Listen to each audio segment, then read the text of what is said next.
is again your Dr. Hari Teja, and in this video I am teaching you a different kind of prospective which is very important for your GS paper 2 and polity. So I am here to teach about important bodies. What is this important bodies? Where this part of thing that has been there in UPSC. Let us suppose to understand from this basic concepts you will able to understand. In UPSC you will able to find out there are GS paper 1, 2, 3, 4 syllabuses existed.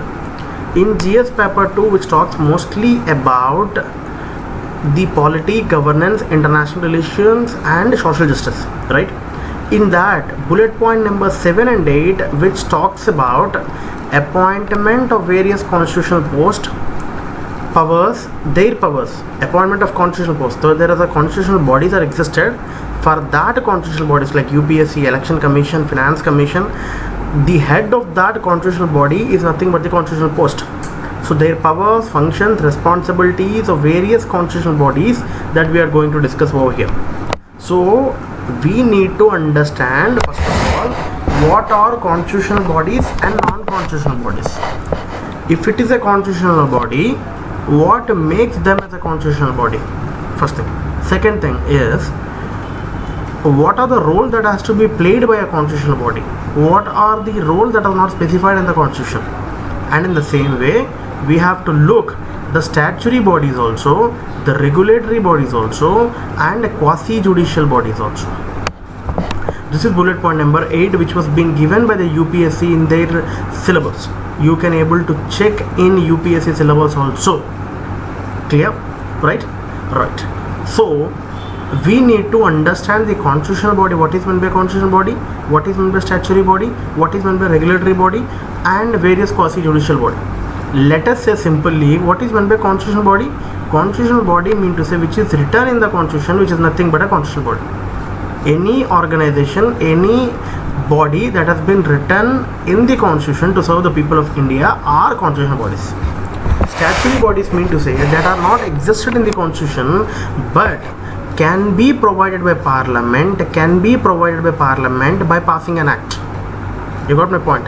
So that also helps the people, that also helps the functions of the government. So which can be came by an act, obviously it can be repelled by an act also.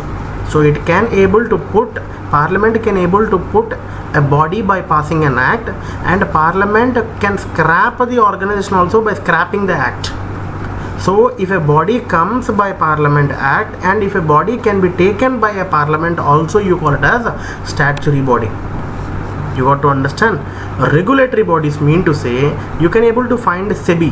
SEBI is a regulator, IRDA is a regulator, and they are a quasi-judicial body. They also can do some kind of judgments also.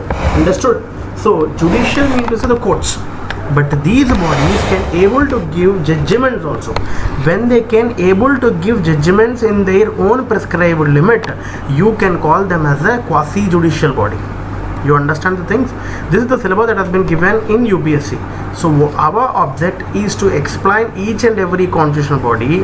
How many bodies are there for statutory bodies? All that bodies are explained, and regulatory bodies also will be explained to you in the meantime. So for each and every body I will prepare a slide and I will explain you in detail to you. You got my point? Simple. This is the objective, so that the entire information regarding the bullet point number 7 and 8 I am going to give you through slides. So once you subscribe, you will able to get each and everything in your pocket itself. Understood?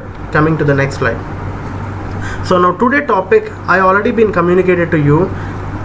NITI Aayog, right? NITI Aayog is an important body, right? What is this NITI Aayog is all about? We will look into the picture. Before NITI Aayog, there is another body which used to be existed, which is nothing but a planning commission, right? What is this planning commission? Is almost every country. Suppose if you wanted to do something tomorrow, my object is to study from morning 8 o'clock to evening 8 o'clock. So I'll plan accordingly what to study, where to stop, from where I need to gather the information and each and everything. You got to understand it, right? So how I am gathering the information, how I am utilizing the time, is just a planning that I am doing. So for an individual person, you planned yourself. For a country of 122 crore people, India also required a plan, right? That plan can be dealt by an organization called a planning commission, right? Understood? Mostly communist countries or socialist countries will have this planning thing, but first time for a non-communist country adopted a central kind of planning system. This is very, very important. See, you know that planning is adopted by the Russia first of all. From that we copied and we initiated. That's a different story. And China also had their own planning. French, America, and every country in the world had their own planning system that suited to them itself.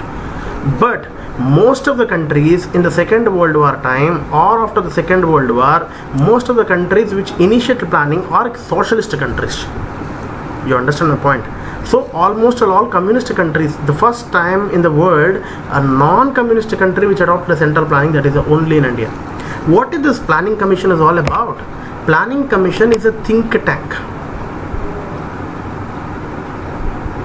right? It's a think tank. It is going to give advice to whom? To the government. For what? For making policies. But it doesn't have a power to impose policies. This is what actually the planning commission came into picture. But in turn of years and years, it used to create a policies. It used to create the fund controlling body also. Normally the fund controlling or fund, see, let's suppose as a finance minister, I should allocate this much of fund to this kind of ministry. But my job will be done by the planning commission in the recent years, from last 20 to 30 years.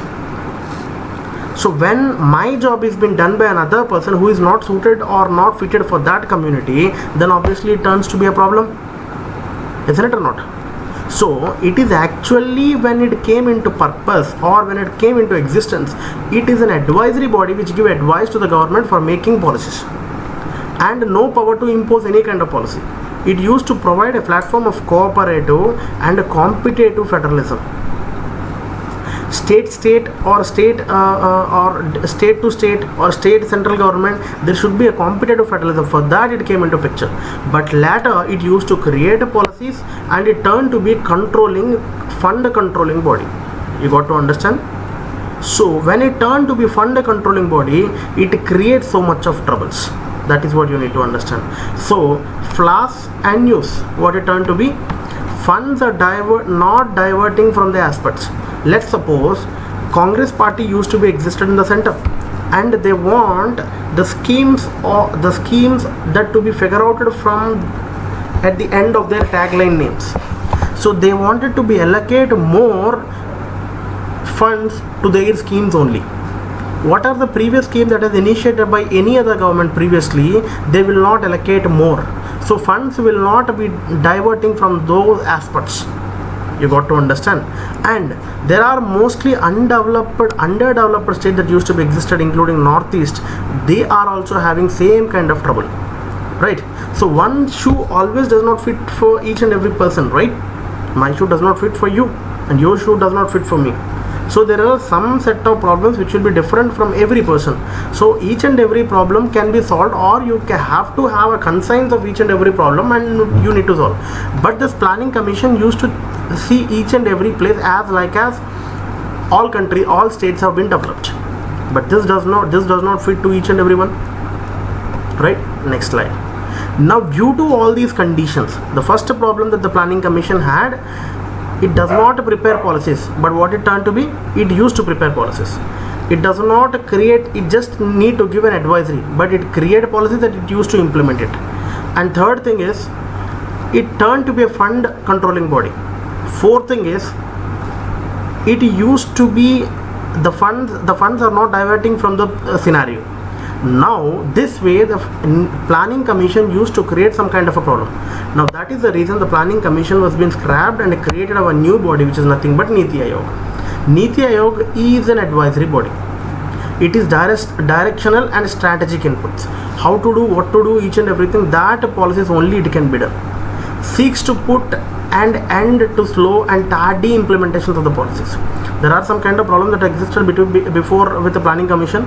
Tardy implementation, slow and tardy of any kind of policy. Those things can be scrapped. And it is better to understand the relation between inter-ministry and interstate and state center and state coordination. You got to understand. And now you can able to have one more doubt over here. Sir, Planning Commission also started with the same kind of objective, but when it comes almost up to 50 years or 40 years, it started acting as its own, and it is controlling all other people also. Can it be done with NITI Aayog also? Yeah, of course. If you give lenience to any other person, it can be done. Now, you should make the body as an advisory body itself. But when you giving power to them, obviously, it turns to create the same kind of impact as like as a Planning Commission. Right. Next. What is the main aims and objectives? Strong state makes a strong nation. But why this point came into picture, you need to understand. In Planning Commission, if a state government wanted to have their own plan, the state government itself has to go to the Planning Commission and get their plan to be approved. So state does not have a role to play in Planning Commission. So if you give a state to play a role in Planning Commission or NITI Aayog, then what they wanted, what the people wanted, the state only knows it.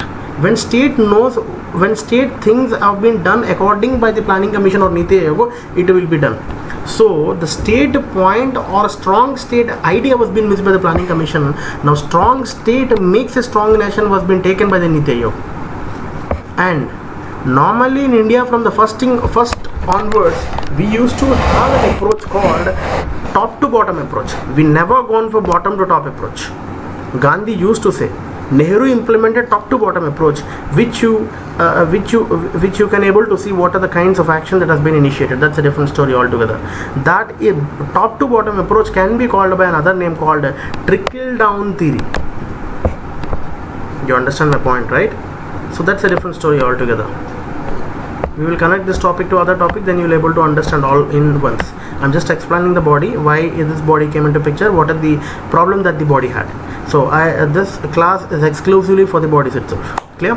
So pay attention to the weaker sections of the society, and NITI Aayog will look into the weaker sections of the society. Planning Commission used to do so, but Planning Commission by day, year by year, or decade by decade, their idea used to make a plan for the whole India. And when they are making a plan from the upper level onward, they used to discard the lower level people. So what they actually came was was that idea, but it turned to be a weak one. And now it was a knowledge and innovation entrepreneurial support system. NITI Aayog was, and it is a platform for intersectoral and interdepartmental issues.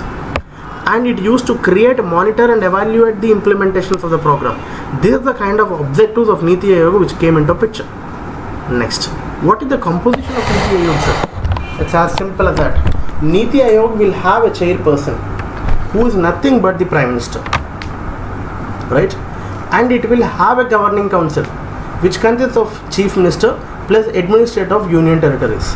So you can able to understand the Chief Ministers and Administrator of Union Territories will able to become a part of NITI Aayog. This has already been existed in Planning Commission also. But the most important thing is regional councils.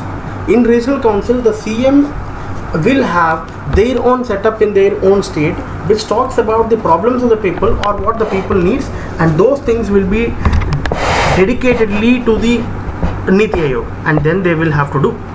And there will be a vice chairperson will be existed. That person will be appointed by the Prime Minister. He is nothing but Arvind Pani Griya. He is this person. Next, what is the composition, sir? Already we have seen. There are other than the Prime Minister and all other members, there are full-time members used to be existed. That number is unspecified. And part-time members, maximum 2 used to be existed. Ex officio member 4. Special invitees appointed by the Prime Minister for a fixed tenure, and CEO of NITI Aayog also appointed by the Prime Minister, and that rank is equivalent to the Secretary of Government of India. This is very important for UMCQ. And current CEO of named on January 10th, and her name is Huller, and she is here. What is the difference between NITI Aayog and Planning Commission? Planning Commission and NITI Aayog both are advisory body Former, the planning commission used to be a fund allocating to the ministries and state. This will be done by the finance ministry itself. So now planning commission has to be an advisory body, but it deviated from its own path. Due to that, it has been scrapped. Whereas a NITI Aayog, which came to be a think tank itself, and they will do their own duty itself. This is what we have to believe. And even the work that has been given by the government towards the NITI Aayog as like the planning commission, after 2 decades or 3 decades, maybe it get turned into this kind of action itself. We doesn't know, so we'll expect the same thing kind of action. Now the role of state in planning commission was so limited that I already been communicated to you. States annually needed to interact with the planning commission to get their plan approved. So they had limited function, and even when the plan has been prepared, that plan has to be get approved in National Development Council. National Development Council, which consists of prime ministers and chief ministers, cabinet ministers of the respective state, and the appointed ministers by the chief minister. All people used to come and they will discuss about the plan, whatever the plan that they are going to implement, and the plan get approved. When the plan get approved, then the planning commission will implement it. This is a kind of action, but still there is a limited functions used to be existed in states. So in NITI Aayog, the states will have a bigger role to play in their activities. You got my point? Now the most important is they had only top to bottom approach, planning commission, but now we are making bottom to top approach. The new function will address the national security and economic strategy also. Planning commission used to be a center plans. NITI Aayog won't do that.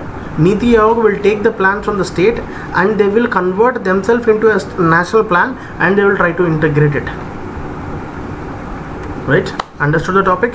So thank you. Please do share and subscribe, and if you like the concept of idea of civilgk.com, please like it and make the other people to be part of it. Thanks and regards, Dr. Teja, Assistant Commissioner Provident Fund. Have a nice day. Bye bye. And in the next video, you will be able to find out the other concepts, which is nothing but the important bodies. All other bodies are going to come into picture. I am going to discuss almost 30 bodies which are going to come into picture. All the 30 bodies are very, very important for you. Thank you. Bye bye. Have a nice day.